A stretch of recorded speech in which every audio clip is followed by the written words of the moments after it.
Hello, welcome back to another pen talk. Thanks for tuning in. Thanks for joining me on this continuing journey.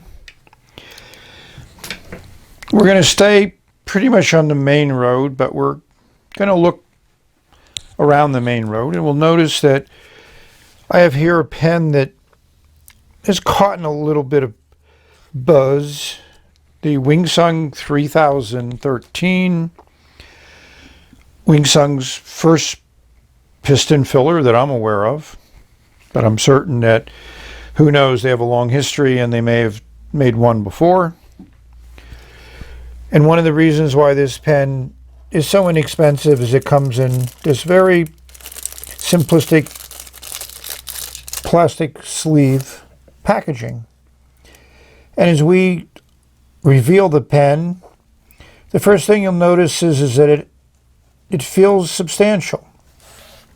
Decent weight. Plastic feels like precious resin. Nice clean design, clean clip. Metal finial, I could do without that, but nice cap band here in the middle, and have a Wingsung description and then the model number at the back.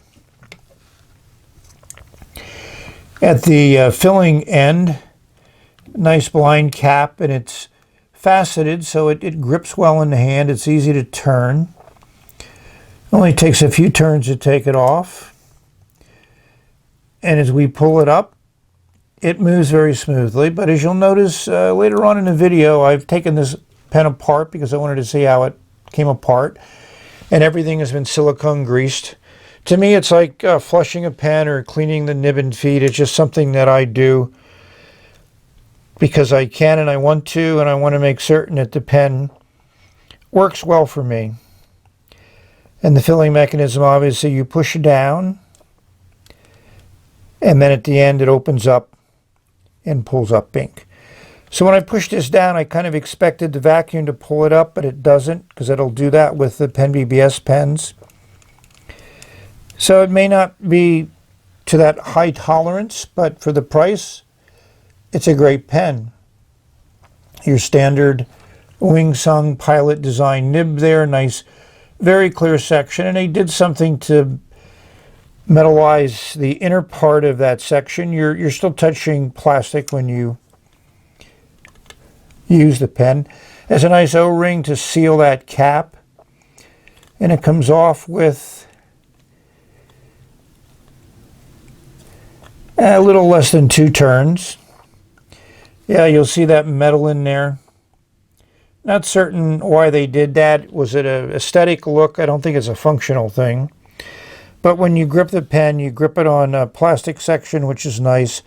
And the pen is very good sized. It fits well in the hand, unposted. But it's as you would expect.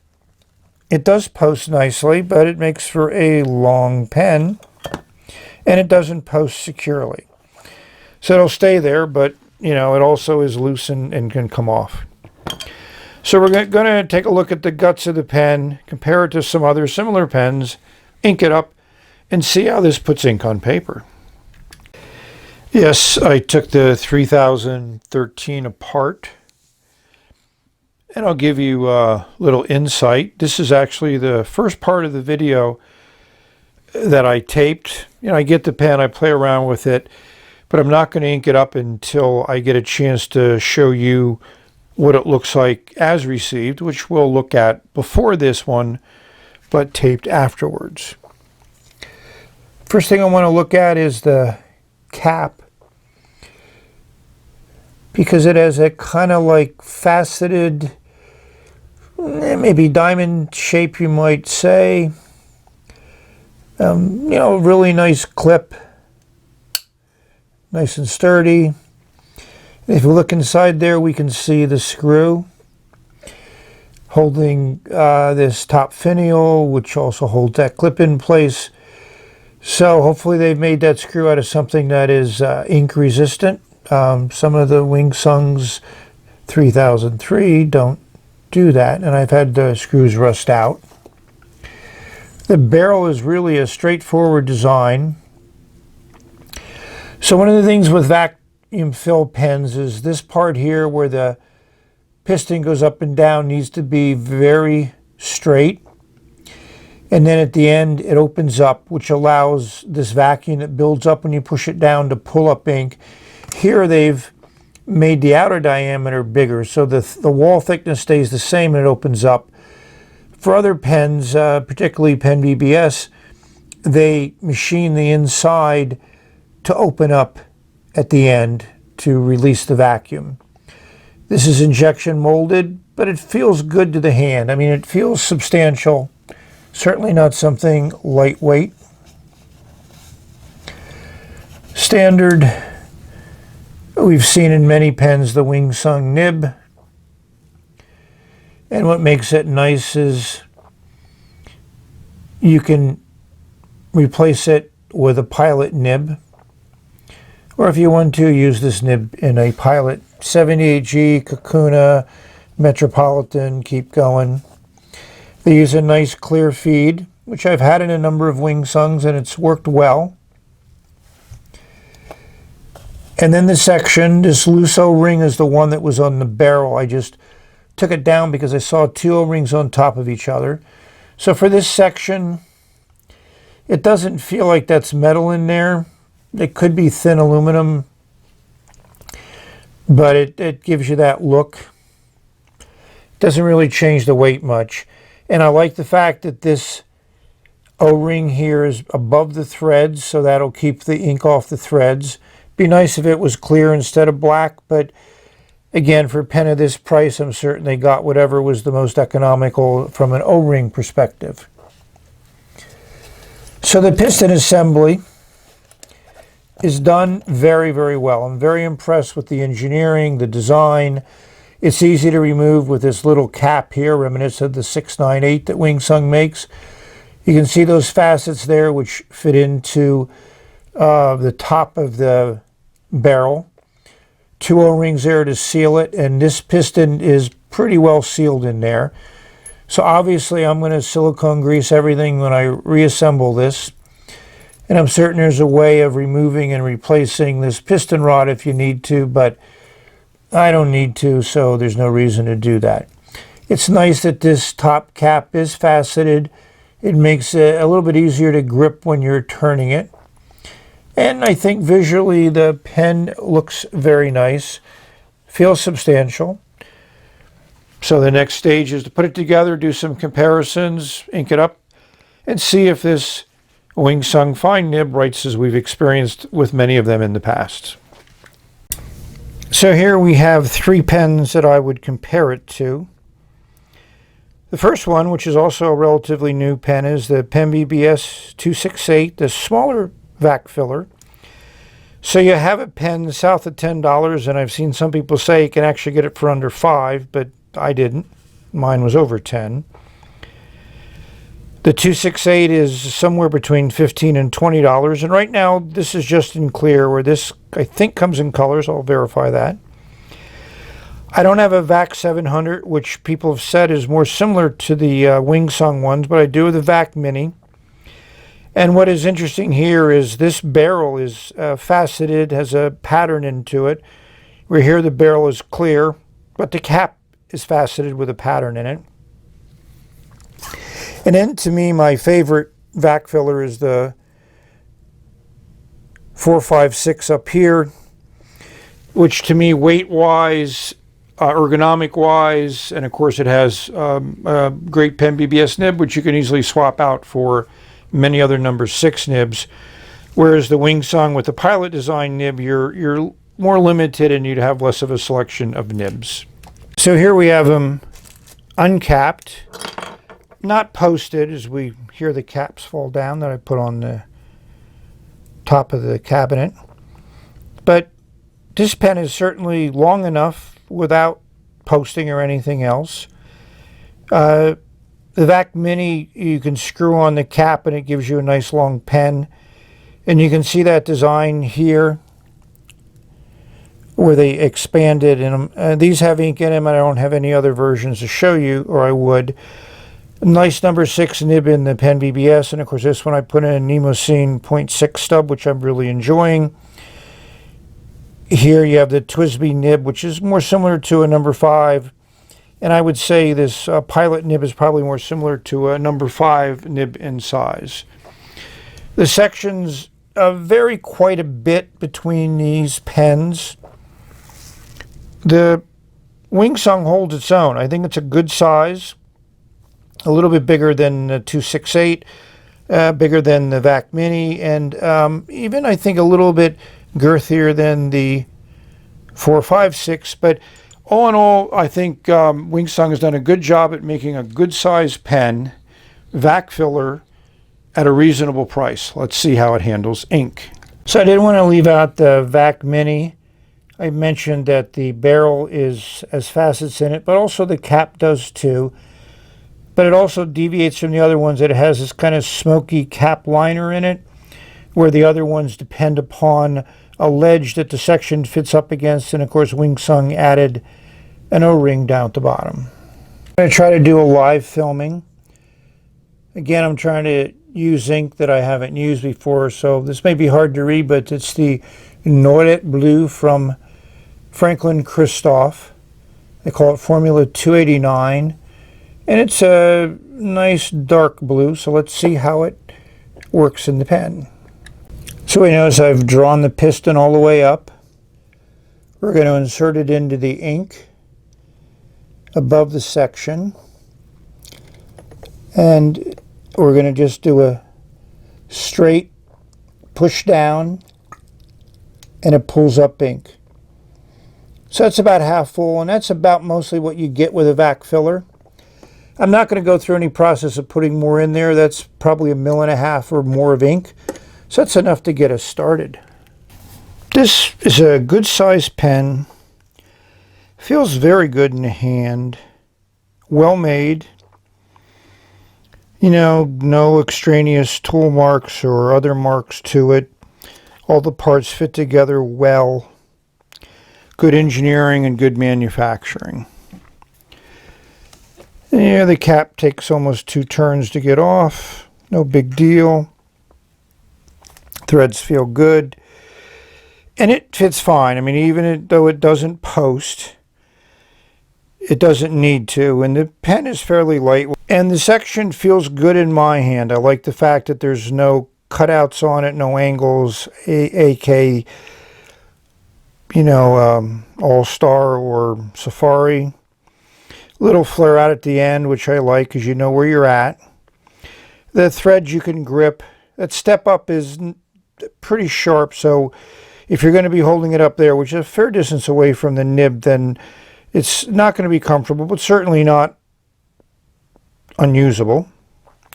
So let's see how this nib writes.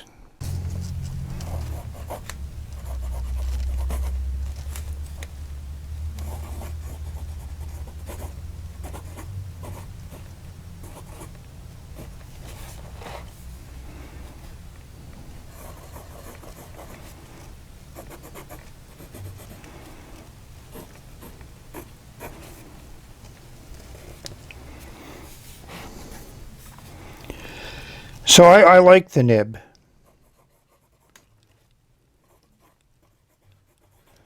You might notice a little bit of a skip in the beginning when I put the nib on paper, which has a little bit to do with writing over the camera, but also the nib is a little sensitive to angle. It's not something you're going to find all the time, and probably writing with it more often, it's going to wear away, or I'll probably take a little bit of micro mesh to it to get rid of it. And, you know, round it off and make it more of a general nib. But for a fine nib, it writes well. I would say it's leaning towards a medium, which hopefully you can see in the camera. And this ink is definitely a dark blue. You know, Franklin Christoph ink, I don't know who makes it for them. They just have good flow to them, good color saturation. I just buy them at shows, and I haven't done that for many years, but at least I have a number that I collected a few years ago that I can enjoy. So let's rate this pen. As usual, it's not an easy number to come up with, but I'm going to give it a 9.2. So one check for engineering, design, manufacturing, it's made very well. One check for ergonomics, even though it doesn't post. So what keeps it from going higher? Well, this pilot nib, even though I enjoy writing with this one, are not my favorites. And you're limited to what you can swap in and out of here. They're not easy to buy loose pilot nibs. And they don't come with a lot of variety. I mean, getting an oblique broad pilot is not something that's going to pop up on anybody's radar that I'm aware of. But, you know, if you had a number 6 or a number 5, then you could obviously come up with a lot of different nibs that would work in there. But overall, I like the pen. You know, one may ask, why did Wing Sung come out with this pen? Because they could. Because they look at Pen BBS and all the interesting filling systems that they're doing, and they're saying we need to do something. We just can't sit by and watch that go on. You notice Moon Man just plays around with design and pens, and they stick with a standard cartridge converter or eyedropper. So all in all, I think this is definitely a pen that you should shortlist, to quote one of my favorite car reviewers. I mean, if you want to do a Vac-Fill, this one is certainly one that's good enough to start with. It works well. It's very functional. Feels good in the hand. Seems to be very durable. I don't see any real problems with this over time. So, whoops. LED light was a little shaky. No, I'm not on the West Coast, and it was not an earthquake. So, hopefully you've enjoyed this look at an interesting new pen that's not a Pen BBS. So thank you for watching. May you have many wonderful, great pen experiences. Enjoy putting ink on paper.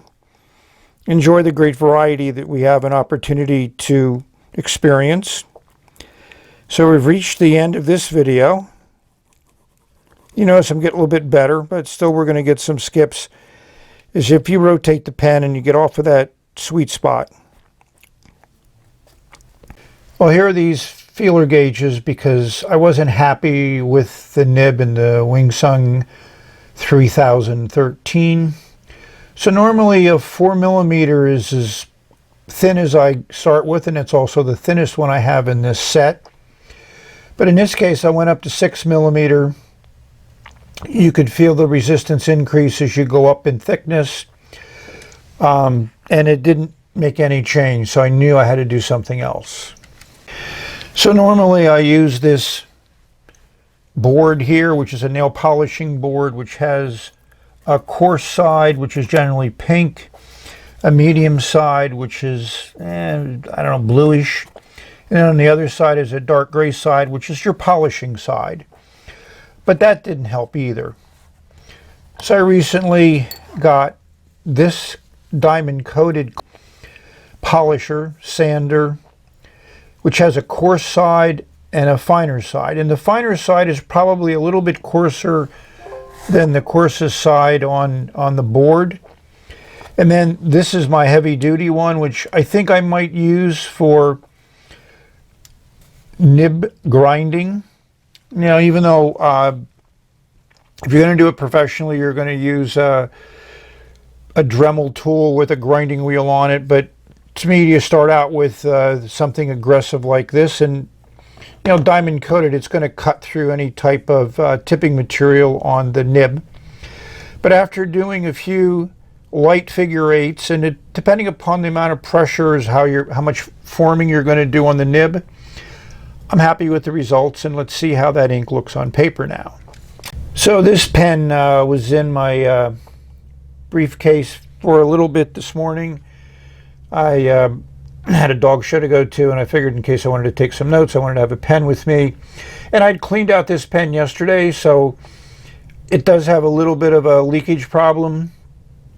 But, you know, that was a pretty severe, you know, into heat and cold and air conditioning and different, you know, orientations, because I didn't have it in a pen sleeve or anything. I just had it clipped to my notebook, and it kind of got jostled around. But that to me is not unexpected. And most of the time you don't see it in pens because you don't have a clear cap.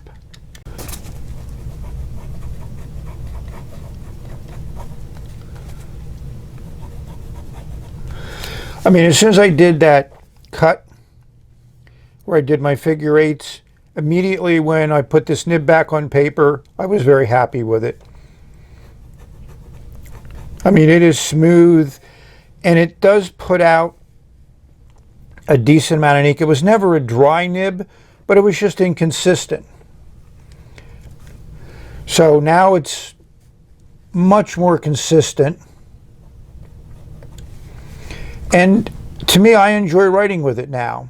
I did not enjoy it before. And I have to admit that it took me more effort than I'd like to admit. But to me, the end result justifies the effort.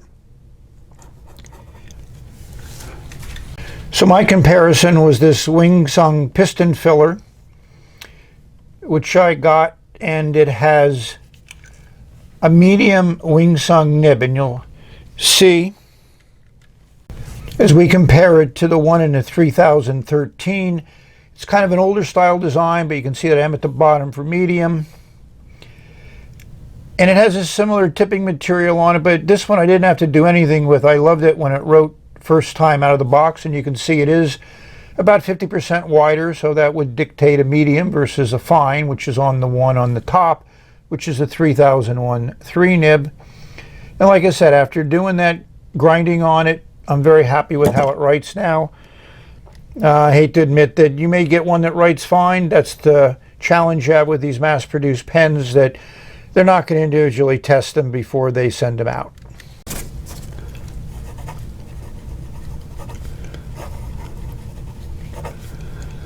This nib is also a little soft. You know, it bounces. Really, to me, this nib is great. And one of my final things was to pop this one out and put it into 3001 3, but you can obviously see this one is substantially wetter, which is kind of what you would expect with a medium nib. But you know, the feeds, and this is a clear feed also, the feeds do have the ability of putting out a lot of ink. It's just that the nib has to facilitate that. So enjoy your day, enjoy your life, enjoy your pens. We're saying bye for now. See you at the next video.